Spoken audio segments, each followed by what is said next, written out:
दोस्तों, आज एक बार फिर पाकिस्तान की सियासी सूरत हाल के हवाले से एक और शो के साथ आपकी खिदमत में हाजिर हैं। गुज़श्ता 8-10 महीनों में हमने देखा कि पाकिस्तान तहरीक-ए-इंसाफ के बड़े-बड़े रहनुमा, वर्कर्स बशमूल इमरान खान यानी जो पार्टी के चेयरमैन हैं, वो दहशतगर्द, बागी, लोगों को बगावत पे उकसाने और तौहीन अदालत के मुर्तकिब ठहराए गए। सैकड़ों केसेस बने हैं गुज़िश्ता 10-11 महीने के दौरान। ग़ालिबन 1977 के बाद से जो मार्शल लॉ लगा था जनरल ज़िया-उल हक का, उसके बाद कोई नई एक तारीख़ बनी है बगावत, दहशतगर्दी और तौहीन अदालत के मुकदमों के हवाले से कि एक हुक्मरान जमात और उसके रहनुमा किस तरह रातों-रात कल कलअदम जमातों के बराबर ठहरा दिए गए। यानी आपने सुना होगा कि तहरीक-ए-तालिबान पाकिस्तान, पुख्तूनों की भी बात आई उसमें।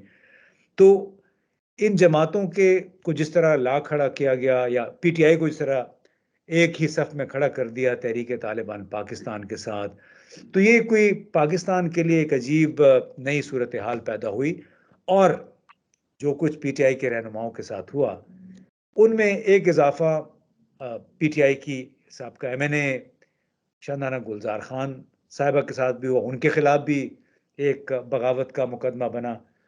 तो आज शाहनाना गुलज़ार साहिबा अब जबकि उनके खिलाफ केस भी खारिज हो गया है, हमने सोचा कि उनसे पूछा जाए। शाहनाना, शुक्रिया कि आपने वक़्त निकाला इस कन्वर्सेशन के लिए कि पाकिस्तान के क्रिमिनल जस्टिस सिस्टम के बारे में आपके क्या तजुर्बात रहे जब आपके खिलाफ बगावत का एक मुकदमा दर्ज हो गया, तो किन-किन मराहिल से गुज़री आप और आपको क्या नई बातें आपके सामने आईं? शुक्रिया इम्तियाज़ साहब। मेरा जो चल रहा है इसे मैं हरासमेंट कहूँगी, इसे मैं लीगल केस कम कहूँगी। ये हरासमेंट चल रही है pre vote of no confidence. हमारे जो अच्छे इज़्ज़त वाले दोस्त भी हैं पीडीएम में, हमें अप्रोच करते रहे एज़ अर्ली एज़ जनवरी फ़रवरी 2022 और हमें कहते रहे कि जी आप बाजवा साहिब ख़त्म करें पीटीआई को, इमरान खान को ख़त्म करें और आप अपनी सियासत को सँभाल लें या चमका लें या जो भी है। इसमें अगर एक आपको याद है मुझे एक फ़ॉरेन एम्बेसी ने भी बुलाया था। मैं उनका नाम आज तक नहीं लेती क्योंकि जो एम्बेसडर थे उस एम्बेसी के वो मेरे दोस्त भी थे, जानने वाले थे, कॉलीग थे। तो उस तरह की हरासमेंट एक स्टार्ट हुई थी, एक खौफ और डर फैलाने का। फिर fast forward to vote of no confidence. फिर उसके बाद पहला जो मार्का हुआ, जो राजा परवेज़ अशरफ है, स्पीकर नेशनल असेंबली, उन्होंने इल्लीगली मेरा पासपोर्ट कॉन्फिस्केट कर लिया, जो तकरीबन 4 कवानीन के खिलाफ है और वो हाई कोर्ट में चल रहा है। उसके बाद राजा दूसरा जो है इलेक्शन कमीशन वाला, उसने मुझे इल्लीगली डिस्क्वालीफाई कर दिया, यानी आर्टिकल 62, 63 के अलावा आईन में कोई शिक नहीं है, इलेक्शन के एक्ट में कोई शिक नहीं है कि आप किसी एमएनए को डिस्क्वालीफाई कर दें। मैं री इलेक्ट हुई थी खान साहब के बाय इलेक्शंस में, 4 सीटें वो केपीके से जीते थे। मैं दोबारा कैंडिडेट थी पीटीआई की और उन्होंने मुझे इलीगल डिस्क्वालीफाई कर दिया। वो मेरा केस भी चल रहा है इस्लामाबाद हाई कोर्ट में। तीसरा, फिर जब उन्होंने मुझ पे एफआईआर काटी जिस दिन मस्जिद शहीद हुई, 105 अफसरान, डिफरेंट वर्कर्स, डिफरेंट ऑब्वियसली कम कमाने वाले तबके से थे, पेशावर के थे, केपी के थे। जिस दिन मस्जिद शहीद हुई उस दिन नेचुरली मैं बहुत ही गुस्से में थी, गम में थी क्योंकि उससे 3 दिन पहले मैं पेशावर में मेरे ही हलके में 3 डिफरेंट पुलिस स्टेशंस पे टीटीपी या दहशतगर्द जो भी थे, जो भी क्लेम करता है, उन्होंने अटैक किया था और 3 अफसरानों को शहीद किया था। तो मैं उन्हीं के घरों से होके आई थी, गुस्से में थी, गम में थी कि केयरटेकर हुकूमत से कोई उनके घर नहीं, कि आपको पता है केपी के ट्रेडिशंस कि आप घर जाके न जनाज़ा करते हो और ये टीवी पे इंटरव्यू देने से ये झूठे-मूठे लोगों का पूछना दिस इज़ नॉट एक्सेप्टेबल। आपको जाना पड़ता है लोगों के घर। तो उनकी जो मैं हालत देख के आई थी, so naturally I was angry. ऊपर से मस्जिद शहीद करना, ऊपर से झूठ बोलना, आपने फिर उसका नेक्स्ट डे उसके बाद रिएक्शन आया पुलिस वालों को जिस किस्म की उन्होंने डिक्लेरेशंस की, but this was reminiscent of what happened to हमारे बहुत सारे पुलिस अफसरान जब General Musharraf was in power, Malik Saad Allah बख्शे, हमारे सिफत गयूर साहब अल्लाह बख्शे, इसी तरह सलमान थे हमारे। सो ये हमारे ज़ख्म कोई पुराने ज़ख्म नहीं है। अभी इन पे मलहम लगा नहीं था और ये धमाका हो गया। फिर उससे मालाकंड डिवीजन में इफ यू रिकॉल समर्स में बच्चों स्कूल गोइंग चिल्ड्रन पे अटैक्स हुए थे, वो बच गए थे, उन पे अटैक हुए थे। मेरा जो उस दिन इंटरव्यू था, वो मेरा एक रिएक्शनरी था और मैंने जितनी बातें कही थी या वो जनरल मुशर्रफ की किताब से मैंने ली थी یا نواز شریف کی جو اسٹیٹمنٹ سے جو نیو یارک ٹائمز میں چھپی تھی وہ میں نے کوٹ کی تھی. خیر دھماکہ ہوا پشاور میں اور کیس انہوں نے مجھ پہ رجسٹر کر دیا سیڈیشن کا, میوٹنی کا اینڈ اسپریڈنگ ٹیررزم اور اسپریڈنگ لسانی تعصب. تو آپ مجھے بتائیں کہ لسانی تعصب میں پھیلا رہی ہوں, دہشت گردی میں پھیلا رہی ہوں, اور سیڈیشن بغاوت کیا ہوتی ہے؟ بغاوت تو اسٹیٹ کے خلاف ہوتی ہے. میں نے کیا ایسی بات کہی تھی جو اسٹیٹ کے خلاف ہو؟ ہاں, جو اس وقت پرائم منسٹر ہے اس کا انٹرویو بالکل میں نے کوٹ کیا. اس نے کہا تھا کہ آپ پنجاب کے علاوہ, تب یہ چیف منسٹر تھا, اس کا بھائی پرائم منسٹر تھا, تو آپ پنجاب کے علاوہ جہاں آپ نے بام بلاسٹ کرنے ہیں کریں. یہ کوئی کہہ سکتا ہے ذمہ دار انسان؟ کیا پاکستانی خون آپ ڈیوائڈ کریں گے پٹھان, پنجابی, اے جے کے, گلگت بلتستانی اور پنجابی میں؟ اور یہی آئی تھنک یہاں سے آپ کا باقی انٹرویو بھی انشاءاللہ ہوگا, کیونکہ this is the root cause of the problem. جی میں جی وہ تو دیکھیں, یہ تو آپ نے کانٹیکس پورا بیان کر دیا کہ کس سیاق و سباق میں آپ کا انٹرویو تھا. وہ ہم بھی وہی باتیں کرتے رہتے ہیں, لیکن جب نیتیں خراب ہو جائیں تو انہی باتوں کو بہانہ بنا کے لوگوں کو, آپ جیسے جو رہنما ہیں, ان کو لٹیگیشن میں پھنسا دیا جاتا ہے.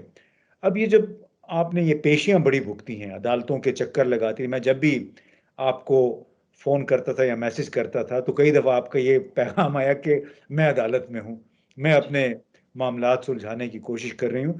تو جو معاملات آپ کو پیش آئے, جو مسائل آپ کو پیش آئے, اگر دیکھا جائے تو پاکستان میں تو لاکھوں لوگ اس قسم کے مسائل میں پھنسے ہوئے ہیں. تو جو پاکستان کا کرمنل جسٹس سسٹم ہے یا فوجداری جو نظام ہے, اس کی کیا خامیاں آپ کے سامنے آئیں جو آپ کی نظر میں دور کی جانی چاہیے اگر پی ٹی آئی کو اب دوبارہ موقع ملتا ہے حکومت میں آنے کا؟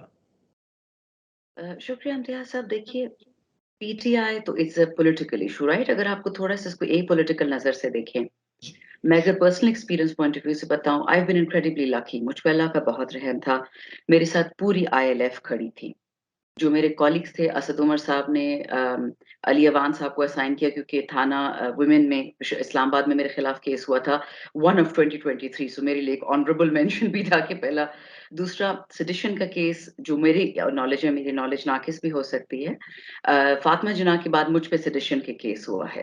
تو آپ سوچ لیں کہ کس قسم کے لوگ ہیں کہ اگر بڑی یہ فاطمہ ریکگنیشن جناح, آپ کو حاصل ہوئی کہ آپ کے خلاف بھی امیجن, کرما یا فاطمہ ان کو جناح کے ڈاؤن بعد گریڈ کر دیا. کسی خاتون کے خلاف یہ مقدمہ بنا. ایبسلیوٹلی, تو یا تو فاطمہ جناح اللہ ان کو بخشے, ان کو ڈاؤن گریڈ کیا, یا مجھے اپ گریڈ کرنے کی کوشش کی. اس میں سیاست بھی بہت چلی, اس میں بدنیتی بھی بہت تھی, میں آپ کو بتاؤں گی. لیکن میں بفور آئی فرگیٹ 2-3 لوگوں کا شکریہ ادا کروں گی. تو اسد کیسر صاحب, former speaker national assembly, actual speaker national assembly, انہوں نے مجھے 2-3 بہت اچھے وکلا دیے. محمد علی بخاری صاحب فرام اسلام آباد, شیر افضل مروت صاحب, اور معظم بٹ صاحب جو پشاور میں ہیں. سو میری بیل ہوئی, and I am grateful to the judicial system in a limited sense in that اگر میری کوئی ڈیٹ ملتوی ہوتی تھی, اگر کوئی جج نہیں ہوتا تھا, تو مجھے سمجھ آ رہی تھی کہ ایک پریشر کے تھرو ہو رہا ہے, کیونکہ کوآرڈینیٹڈ سے ایفرٹ لگ رہا تھا کہ جب بھی میری ڈیٹ لگتی تھی, جب بھی کچھ ہوتا تھا, سو لگتا یوں تھا کہ جی یو آر بینگ ٹارگیٹڈ. حالانکہ مجھے بہت وکلا سمجھاتے تھے کہ نہیں, سب کے ساتھ ہوتا ہے. اینڈ آئی سیڈ اگر ہوتا ہے اٹس اے پٹی. یہ criminal justice system, and I'll give you an example, میں اڈیالہ گئی تھی اپنے کالیگ سے ملنے, صالح محمد خان سے. تو وہاں پہ ڈفرنٹ پولیس والے آ رہے تھے مجھ سے انٹرویو لے کہ آپ کون ہے, کیوں آئی ہیں. 10 ڈفرنٹ لوگوں نے مجھ سے پوچھا. تو میں نے ایک دفعہ پوچھا آخر میں کہا جی سر اڈیالہ میں کوئی اور مالدار آدمی ہے سوائے صالح محمد صاحب کے؟ کہتے جی الحمدللہ یہاں سارے غریب آتے ہیں, مالدار یہاں کوئی نہیں آتا. That is the system. یہ بنا غریبوں کے لیے, اوپریشن اور سپریشن کے لیے بنا ہے. پی ٹی آئی آئے نہ آئے, بٹ اگر اس ملک کو سنبھالنا ہے, اگر ملک کو انسانوں والا بنانا ہے, تو جو 75 سال سے ہو رہا ہے, اٹ کی not happen again. I'll give you an example. میری بھی آخری ہیئرنگ تھی 14 مارچ کو ان فرنٹ آف اسلام آباد ہائی کورٹ میں, جج کے سامنے. 6 ہفتے سے میرے وکیل صاحب شیر افضل مروت صاحب بار بار پوچھے کہ جی یہ جو آپ نے سیڈیشن کا کیس کیا ہے, اس میں گورنمنٹ کی سینکشن چاہیے ہوتی ہے, یا فیڈرل گورنمنٹ کی یا پروونشل گورنمنٹ کی پرائر, بیکاز سیڈیشن اسٹیٹ کے خلاف ہو سکتی ہے, شہباز شریف کے خلاف نہیں ہو سکتی. جنرل مشرف جو اب وفات پا چکے ہیں, اللہ ان کی گناہ بخشے, اس کے خلاف سیڈیشن نہیں ہو سکتی انڈیویجولس کے خلاف, یہ اسٹیٹ کے خلاف ہوتی ہے, تو سینکشن نہیں ہے. 14 مارچ والی ڈیٹ کو ایف آئی آر کے 6 ہفتے بعد سینکشن نکل آئی, جو ہم مانگ رہے تھے 6 ہفتے سے. سو ہم نے obviously پولیس کو دیکھا, اسٹیٹ کاؤنسل کو دیکھا, جج نے بھی پوچھا کہ 6 ہفتے بعد یہ سینکشن کیسے آئی ہے. perhaps میں کیس نہ جیت پاتی, بہت سیڈیشن کا سیریس کیس تھا, لیکن کیونکہ اسٹیٹ کی طرف سے بدنیتی کا کھلا مظاہرہ ہوا کہ جو 6 ہفتے سے کاغذ نہیں مل رہا تھا وہ بیک ڈیٹ میں ان کو مل گیا. डायरी मांगी जज ने, हमने भी कहा। दूसरा ये हुआ कि हमने फैक्चुअल, ऑल्दो ये था तो लीगल केस कि क्या मैं बागी हूं कि नहीं हूं, लेकिन कागजात जो हमने प्रेजेंट किए जज को, और हमने खुली चैलेंज दी स्टेट को कि अगर आप चाहते हैं कि केस आर्ग्यू करना, ये मेरे हक में भी होगा, मुझे जेल लेके जाएं, और ये पाकिस्तान के हक में होगा, क्योंकि जो जनरल मुशर्रफ की किताब में लिखा था कि किस तरह तालिबान बनाए गए, इनको इक्विप किया गया, उनको ट्रेन किया गया, और फिर वो उनके हाथ से निकल गए, कंट्रोल खत्म हो गया, और फिर तबाही मच गई पाकिस्तान में। तो वो सारे पेजेस हमने दिए जज को, स्टेट काउंसिल को भी दिए। हमने शहबाज शरीफ का पूरा इंटरव्यू जो था वो भी पकड़ाया कि जी please by all means trial करें, लेकिन फिर किसी की इज्जत नहीं बचेगी, मुझे तो आप जेल में डाल देंगे। लेकिन जिन लोगों ने पाकिस्तान को तबाह किया है, जो रूट कॉजेज हैं पाकिस्तान की तबाही के, criminal case on one side, तो I think they saw the lesser of the two evils के, इसको जेल में डालना है कि हमने अपनी इज्जत बचानी है, तो उन्होंने फिलहाल फॉर द मोमेंट केस खारिज कर दिया, बाकी देखी जाएगी। 3 और मेरे मजीद केसेस हैं।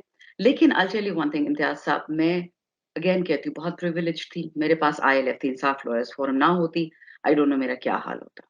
जी मैं एक गरीब तबके से नहीं हूँ, मैं प्रिविलेज बैकग्राउंड से हूँ, लोअर मिडिल इनकम कह ले, अपर मिडिल इनकम कह ले, but I am not unprivileged या अंडर प्रिविलेज्ड। तो अगर मेरे साथ ये हो सकता है, तो आप सोचिए बेचारा 70% पाकिस्तानी के साथ क्या होता होगा। जी, आप तो 70% कह रही हैं, बड़ी इनकिसार से आप ये फिगर बता रही हैं। मेरा ख्याल है 90% लोगों के साथ जो Probably, कुछ होता है पाकिस्तान की अदालतों में, जो यहाँ की करप्ट पुलिस करती है, वो तो आप उसका तसव्वुर भी नहीं कर सकती। कई मरतबा ये होता है कि हमारे जैसे निस्बतन मुराद याफ्ता लोग, प्रिविलेज लोग को भी ऐसी सूरत हाल में फंस जाते हैं, जहाँ इंसान सिर्फ ये दुआ ही मांगता है कि खुदारा अल्लाह करे कि किसी को इस पुलिस के हाथों शिकार ना होने दे, क्योंकि हमारी पुलिस माशाल्लाह बड़ी पहुंची हुई है, बड़े क्या कहते हैं, खुदा से तरस खाने वाले हैं, और ऐसे ऐसे काम वो कर देते हैं सिर्फ अपनी कमाई के लिए कि उसमें लोग बेचारे पेशियों पे पेशियां भुगतते चले जाते हैं, उनके पैसे खर्च होते चले जाते हैं, लेकिन उन्हें इवेंचुअली मिलता कुछ नहीं है। एब्सोल्युटली। अगर आप मुझे इजाजत देंगे इम्तियाज साहब, मैं छोटा सा इसमें कॉडसिल डाल दूं। इसी असना में senate standing committee on interior, उसके चेयरपर्सन हैं सेनेटर मोहसिन अजीज, उन्होंने एक मीटिंग बुलाई थी जिसमें मेरा भी एजेंडा आइटम था, मुझ पे जो केस है उसमें इस्लामाबाद IG भी था, उसमें KP से भी लोग थे, CGD से थे, सारी दुनिया थी, पुलिस आई हुई थी। And he asked them one question कि व्हाट इज हर क्राइम कि आपने उसको इंडाइट किया है। They had no response except IG Islamabad, a thorough disappointment. आगे से कहते हैं सर हम ये कहते हैं कि आप शहीदों पे सियासत मत करें। सो मैंने कहा IG साहब मैं आपसे एक रिक्वेस्ट करती हूँ, मैं तो पुलिस में नहीं हूँ, आप पुलिस में हैं, आज आप जिंदा है कल आप भी शहीद हो सकते हैं, क्या आपने पूछा है कि उन शुहदा के साथ क्या हुआ और क्यों हुआ? आप मुझे कह रहे सियासत मत करो, सियासत तो आपने की है, अगर मुझ पे केस ना होता शायद ये बात इतनी उछलती ही ना।